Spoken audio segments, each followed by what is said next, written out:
Hi, thank you all so much for being here with me today. My name is Kelly Egan, and this is Nothing But Tracks. I want to start today by thanking everybody who's listened to all my episodes up into this point. And if you guys have any thoughts, questions, or even bitter complaints, feel free to let me know about them. Shoot me a message on Instagram or my email.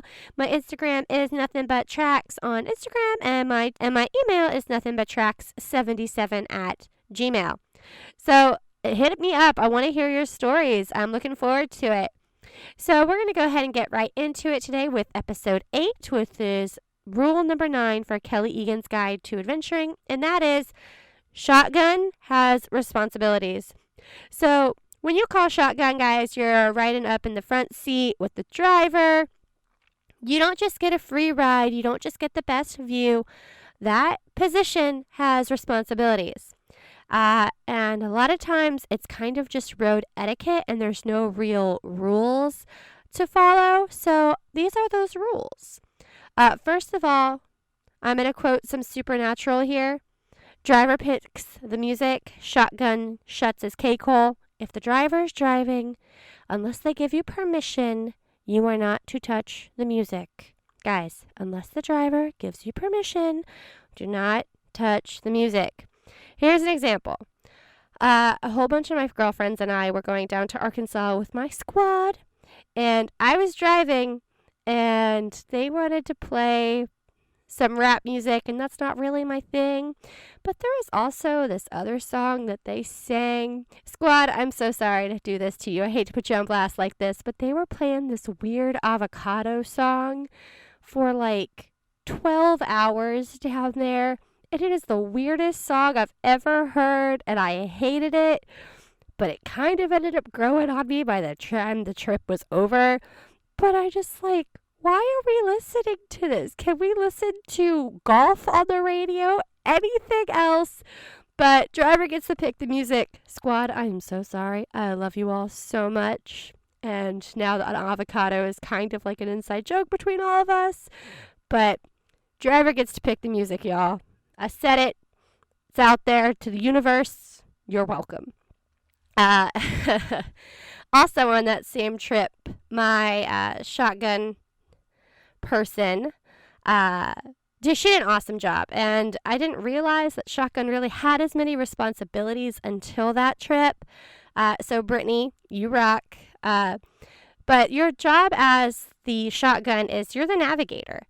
If you have a physical map, then you need to be looking at that map, figuring out what exits you need to get off on. If there's a GPS, don't sit there and rely on the GPS to tell you when to get off, because there's a lot of things the GPS doesn't tell you. And one of those things is calling out lane changes. If you can look up on the map or look up on the GPS and say, oh, these 3 lanes pull off to the right, you just get in any of those 3 lanes, or you need to get over into this other lane as fast as possible. They need to call out those lane changes as far in advance to give the driver 2 or 3 miles to get over, because sometimes you just can't get over if there's a whole bunch of trucks in the right-hand lane. They need to call those things out for you. And at the time, I didn't know it, but I needed glasses. So I could not see the road signs, especially in like heavy traffic areas. So the shotgun person right in Navigator, they need to call out those signs. So if we need to get off on exit 43 or whatever, shotgun needs to be looking for them too, because I couldn't see them until it was too late, and then I'm like, crap, we missed the exit. So that shotgun person, they need to be looking out for those exit signs, calling out traffic patterns, calling out cops if they see cops. Not that we were speeding, not that we were doing anything wrong, but they need to have their eye out. They need to be paying as close attention to the road as the driver is, and have to have that situational awareness. So call out turns, call out cops, don't touch the music. Another big thing that the navigator is in charge of is keeping the driver awake. So if there's a whole bunch of people in the car and there's people in the back seat can go to sleep, but if you're the navigator, you need to be awake as long as the driver is awake. Yes, there has been times where if we're supposed to be on a chunk of road for 125 miles, yes, the navigator can go to sleep for a while. But that person's job is to assist the driver. So they need to keep that person awake. They need to be talking to them. They need to be paying attention. That's a big one that I'm really bad about when I navigate. I like to just go to sleep and wake up when we get there. But that's part of the responsibilities of being a navigator. The other thing that navigator is in charge of is working the phones.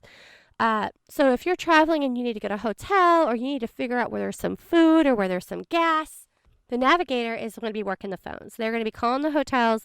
They're going to be looking for food, looking for fuel, looking for gas. They're supposed to be doing that. And if there's like a phone call or something, driver, you really shouldn't be on your phone in the first place. So either if you need to, put it on speakerphone. What I did when we went to Arkansas with my squad was I just handed Brittany my phone. So if there was a phone call or something, she could answer it for me, and then I could talk. So that person is really there to assist the driver in any aspect of driving that person would need. Here's a couple of examples. We've been to Washington, D.C. 2 or 3 times in my life, and for whatever reason, Washington, D.C. likes to put the exit signs after the exit, or like, hey, the exit sign is right here, and then you immediately have to get off. So relying on the GPS was just really not an option, because it would tell you to get off on the exit you just passed as you're passing it. It didn't make a lot of sense. So as a navigator, my brothers and I, we were all looking out like, okay, well, here's one coming up, looking at the maps, trying to figure out where we're supposed to be getting off. And it did help. We got lost a lot, but it did help. When we were going to Arkansas, Brittany, I cannot give you enough props for navigating, because that was my first trip where I actually drove a majority of the time, and I did not realize how helpful a good navigator is, because there's a difference between a navigator and a good navigator. And Brittany Conrad, I should say, you are the best navigator that has ever navigated ever, and I love you for it. Yeah, so that's really all I have for you guys today. I know it's kind of a short one, but just to remember, if you're driving, your main goal is to drive and get everybody there alive. The navigator, you are responsible for everything else. You are responsible for getting the GPS working, making sure you get off on the right exits, looking for cops, looking for traffic patterns, looking to see if, when traffic gets really heavy, helping the navigator. This is a good one. When there's really heavy traffic and the driver's trying to get over, a lot of times there's like blind spots, and if your car is packed really high, the driver can't really turn their head. So the navigator needs to look around the car and be like, okay, you're clear, go ahead. That's a big one that I kind of forgot about until just now. But navigator has responsibilities. You don't just sit there and kick your feet up and enjoy the ride. You have jobs to do. You have a lot of things you're responsible for doing to help ensure the safety of everybody on that trip and the successfulness of that trip. That's it, guys. So thank you all so much for being here with me today. Follow me on Instagram, Nothing But Tracks Podcast on Instagram, and shoot me some messages. Tell me about a time that a navigator really helped you out or made a big difference for you, or saved a trip sometimes. It's the small things that can turn a trip around. So that's it. Thanks all so much. Take nothing but memories and leave nothing but tracks. Bye.